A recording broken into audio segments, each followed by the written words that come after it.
Sir దాదాపుగా ఈ 2 ఏళ్ల కూటమి ప్రభుత్వ పరిపాలనలో ఇన్ని ఆర్థిక ఇబ్బందులు ఉన్నా కూడా సంక్షేమ పథకాలు అమలు చేస్తున్నాము. అలాగే ఉద్యోగ అవకాశాలు కల్పిస్తున్నాము. మొన్న 16,000 పైచీలకు మెగా డిఎస్సి గారండి, లేదా 6,000 పైచీలకు కానిస్టేబుల్ పోస్టులు గారండి, ఇన్ని మేము చేస్తున్నా కూడా పదే పదే జగన్మోహన్ రెడ్డి గారు మాత్రం ఒకటే చెబుతున్నారు, వచ్చేది మేమే, ఒక్కొక్కటి సంగతి తెలుస్తాం, ఒక్కొక్కడిని ఎండగడతాం అని చెప్పి ఆయన మాట్లాడుతున్నారు. ఎలా చూడాలి సార్? ప్రజలు ఎలా ఉన్నారు, వాళ్ళ అభిప్రాయం ఎలా ఉంది? జగన్మోహన్ రెడ్డికి ప్రజలు 11 సీట్లు ఇచ్చినా కూడా ఇవాళకి బుద్ధి రాలేదండి. ఇవాళకి తను గత 5 సంవత్సరాల్లో ఏ విధమైన విధ్వంస పరిపాలన అనేది చేసి ప్రజల్ని మభ్యపెట్టి ఉన్నది లేనట్టు లేనిది ఉన్నట్టు క్రియేట్ చేశాడో ఇవాళకి అదే చేద్దామని చూస్తున్నాడండి. 2 సంవత్సరాలు అయిందండి కుటుంబ ప్రభుత్వం పరిపాలన మొదలుపెట్టి. ఈ 2 సంవత్సరాల్లో మీరు ఆంధ్ర రాష్ట్రంలో చూసినట్టయితే మొత్తం బాగా పూర్తిగా మార్పు వచ్చేసేసి ప్రతి పల్లెటూరులోనూ రోడ్లు కానివ్వండి, డ్రైనేజీలు కానివ్వండి, మొత్తం కేంద్ర ప్రభుత్వం ఇచ్చే ఎన్ఆర్ఈజిఎస్ ఫండ్స్ అనేది పూర్తిగా సద్వినియోగం చేసుకుని ఈ రోజున చంద్రబాబు నాయుడు గారు, పవన్ కళ్యాణ్, బీజేపీ 3 కూటమి ప్రభుత్వం ప్రజల మనల్ని చేకూర్చుకుంటుందండి. ప్రజలు ఏ విధమైన పరిపాలన అయితే కావాలనుకుంటున్నారో ఇవాళ ప్రజలు గెలిచారండి. కూటమి ప్రభుత్వం గెలవబట్టి వాళ్ళ ప్రజలు గెలిచారు. వాళ్ళ కోరికలు మొత్తం తీరుతున్నాయి. ఇవాళ ఎమ్మెల్యేల దగ్గరికి వెళ్ళినా, అధికారుల దగ్గరికి వెళ్ళినా ప్రజలకి వాళ్ళకి కావాల్సిన సమాధానం దొరుకుతుందండి.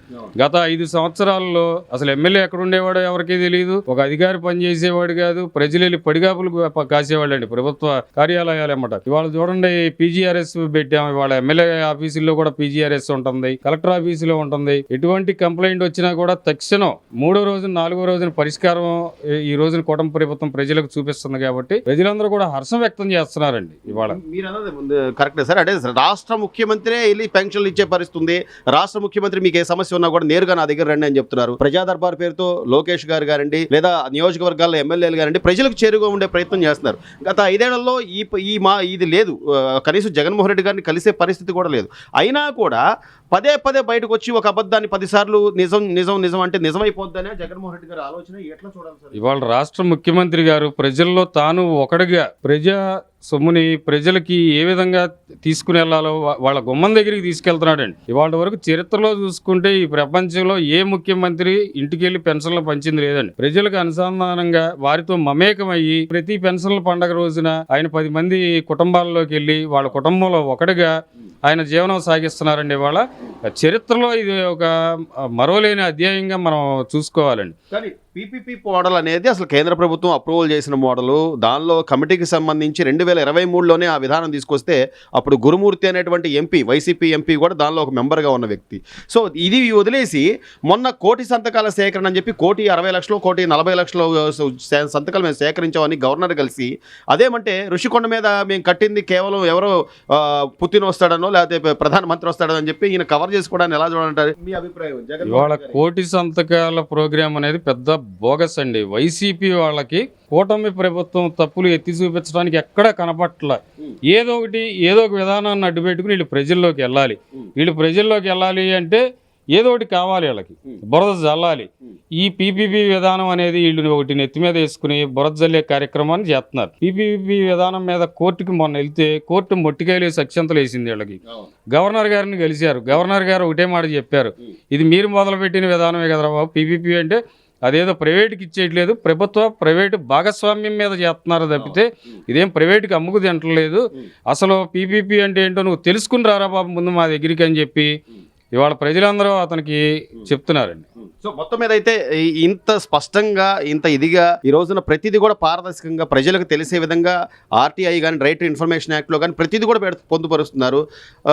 గత 5 ఏళ్లలో జగన్మోహన్ రెడ్డి గారి హయాంలో జరిగిన విధ్వంసం గారండి, లేకపోతే ఆ పరిస్థితులు గారండి మళ్ళీ రిపీట్ చేయడానికి ప్రజలు ఏమైనా సిద్ధంగా ఉన్నారంటారు? అంటే మళ్ళీ నేను కాన్ఫిడెంట్. ప్రజలే వాళ్ళ కల్లో కూడా ఊహించే పరిస్థితిలో లేదండి. అందుకే పవన్ కళ్యాణ్ గారు చెప్పారు, మా పొత్తు 30 సంవత్సరాలు ఉంటుంది, 30 సంవత్సరాల పాటు కూటమి ప్రభుత్వమే అధికారంలో ఉంటుంది అని చెప్పి అంత నిక్కచ్చిగా ఆయన చెప్పగలుగుతున్నాడు. అంటే ప్రజల నుంచి అసలు వైఎస్ఆర్ పార్టీకి కానీ, జగన్మోహన్ రెడ్డికి కానీ ఎటువంటి మద్దతు లేదండి. అతను ప్రెస్ మీట్ పెడితే ప్రజలు కామెడీ షో చూసినట్టు చూస్తున్నారు తప్పితే దాంట్లో నుంచి ఒక ఇన్ఫర్మేషన్ తీసుకుందామో లేకపోతే అతను మనకి జరుగుతున్న తప్పులు ఏమైనా ఎత్తి చూపిస్తున్నాడు చెప్తున్నాడు అనే ఆలోచనలో కూడా ప్రజలే వాళ్ళు లేరండి. జగన్మోహన్ రెడ్డి గారు అసలు ఏమీ లేదు, అరాచకం చేస్తున్నారు, ప్రజలంతా అల్లాడిపోతున్నారు, నేను పాదయాత్ర చేస్తాను అంటారు. ఏమండి మాది నందిగానే నియోజకవర్గం. ఇక్కడ ఉన్న పోయిన 5 సంవత్సరాలు యాదాద్రి ఎత్తిపోతల పథకం నాశనం చేసి పెట్టారు. నిన్నగాక మొన్న 15 కోట్లు ఇచ్చాడు చంద్రబాబు గారు యాదాద్రి ఎత్తిపోతల పథకానికి. సోమయ్య గారు తాతయ్య గారు పోయి అడిగితే అప్పటికప్పుడు మొన్న శాంక్షన్ చేశాడు. అంత చండాలం చేశారు మరి మా నందిగోవింద నియోజకవర్గం అంటేనే చేదరపుట్టేటట్టు చేశారు అన్నాదమ్ముళ్ళు ఇద్దరు కూడా. ఇక సంక్షేమ పథకాలు నెంబర్ 1 అండి, దాని గురించి ఇబ్బందే లేదు. సో ఇన్ని కష్టాల్లో ఇన్ని ఆర్థిక ఇబ్బందుల్లో కూడా ఈయన ఏదో చేసుకుంటా వచ్చి పరిశ్రమలు తేవాలి, పెట్టుబడులు తేవాలి, ఈ వయసులో ఆయన కష్టపడుతుంటే మొన్న ఏదో సంతకాల సేకరణ చేసాము, అసలు మొత్తం అంతా ప్రైవేట్ పరం చేయబోతున్నారు. అది మొత్తం పేకండి, ఎవడు కాడే కూర్చోవటం రాసుకోవటం, ఎవడు కాడు పేర్లు రాసుకోవటం ఉంటాయి ఇక లిస్టులు, ఓటర్ లిస్టులు అవి చూసి రాసుకోవటం తప్పితే వీళ్ళు ఇప్పుడు కోటి సంతకాలు మేము ఎక్కడే తిరుగుతుంటాం, మాకు అవపడాలిగా. విజయవాడ ఎక్కడన్నా ఇప్పుడు బీసెన్ రోడ్లో బంచి సర్కిల్లో లేకపోతే ఏడోసారి అవపడ ఎక్కడే అవపాలి మరి కోటి సంతకాలు ఎప్పుడు రాపించినా మాకు అర్థం కావాలి. పైగా అవి తీసుకుని వచ్చి గవర్నర్ని కలిసాము, గవర్నర్ ఖచ్చితంగా దీని మీద యాక్షన్ తీసుకుంటా అన్నారు. అసలు ఏదో ఒకటి ప్రజల్లో చెప్పేటప్పుడు కనీసం మనం ఏం చెప్తున్నాము ప్రజలు నమ్ముతారా లేదా, వాళ్ళకి తెలుసా లేదా, ఇట్లాంటి ఏమి లేదని ప్రజలు అయితే జగన్ అయితే నమ్మరండి. ఈసారి ఆయన సీట్ ఆయన కాపాడుకుంటే చాలు. చివరిగా ఋషికొండ ప్యాలెస్ మీద మీరు ఇల్లు కట్టారు కదా అంటే అది పుతిన్ వస్తే ఉంటాడు, లేకపోతే ప్రధాని వస్తే ఉంటాడు, అసలు మేము ఏదో ఒక అద్భుతమైన సుందర నిర్మాణం చేసాము అంటాడు.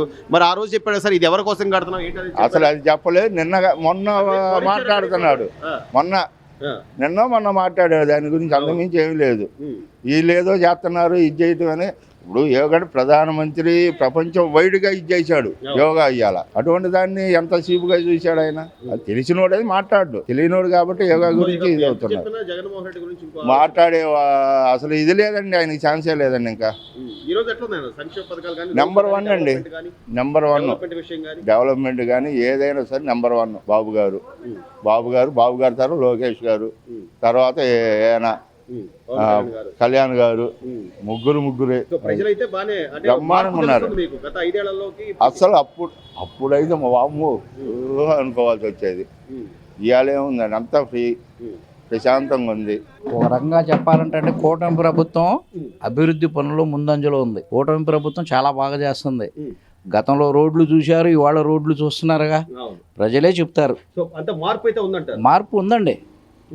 ఇదివరకు మా ఊళ్ళోనే చాలా రోడ్లు లేవు, ఇవాళ దరిదాపు చాలా రోడ్లు పోసారు. ఇక్కడ మా ఊరు కాదండి, ప్రతి ప్రాంతంలో చాలా రోడ్లు పోసారు, చాలా జరుగుతుంది. సో ఇంత అంటే మీరు అన్నట్టుగా కొంత కనపడుతుంది. ఇప్పుడు అప్పుడు రోడ్లు ఎట్లా ఉన్నాయి, ఇప్పుడు రోడ్లు ఎట్లా ఉన్నాయి, లేదా అప్పుడు పెన్షన్ ఎలా ఇచ్చారు, ఇప్పుడు ఎలా ఇచ్చారు, ఇవన్నీ తెలుస్తుంటాయి. అయినా కూడా అసలు 1 కోటి సంతకాలు మేము సేకరించాము, అంతా ప్రైవేట్ పరం చేయబోతున్నారు, ప్రభుత్వ హాస్పిటల్స్ అన్ని ప్రైవేట్ వాళ్ళ హస్తగతం చేయబోతున్నారని మొన్న అంత పెద్ద ఆయన సంతకాలు తీసుకొచ్చారన్నారు, గవర్నర్ కలిసామన్నారు. దాని మీద మీ అభిప్రాయం ఏంటి సార్? నిజంగా కూటమి ప్రభుత్వం పర్ఫెక్ట్ గా చేస్తుందని నా అభిప్రాయం. మొత్తం మీద సార్ మీరు అన్నట్టుగా కూటమి ప్రభుత్వం పరిపాలన బాగానే ఉందంటున్నారు. ఈ రోజు 16,000 పైచీలకు మెగా డిఎస్సి పోస్టులు అయితే ఏంటి, మొన్న 7,000 పైచీలకు కానిస్టేబుల్ పోస్టులు అయితే ఏంటి, కొద్దిగా ఉద్యోగ అవకాశాలు వస్తున్నాయండి. అది టీవీలో జనాలకు అందరికి తెలుస్తున్నాయండి, మనం చెప్పడం ఏంటి, అన్నీ తెలుస్తున్నాయిగా. ఇప్పుడు కూటమి ప్రభుత్వం చంద్రబాబు గారి మీద నమ్మకంతోనే కదా ఇవాళ అంత మెజార్టీ ఇచ్చింది ప్రజలు. అవును. సో మార్పు ఉందా అంటే అమరావతి రాజధాని కొద్దిగా నిర్మాణం వేగవంతం అవడం కానీ, మీరు అన్నట్టుగా రోడ్లు కానివ్వండి, పెన్షన్లు కానివ్వండి, పథకాలు అన్ని వస్తున్నాయి. పెన్షన్లు కూడా సక్రమంగా ఇస్తున్నారండి. రేపు 31వ తారీఖే ఇస్తున్నారండి పెన్షన్.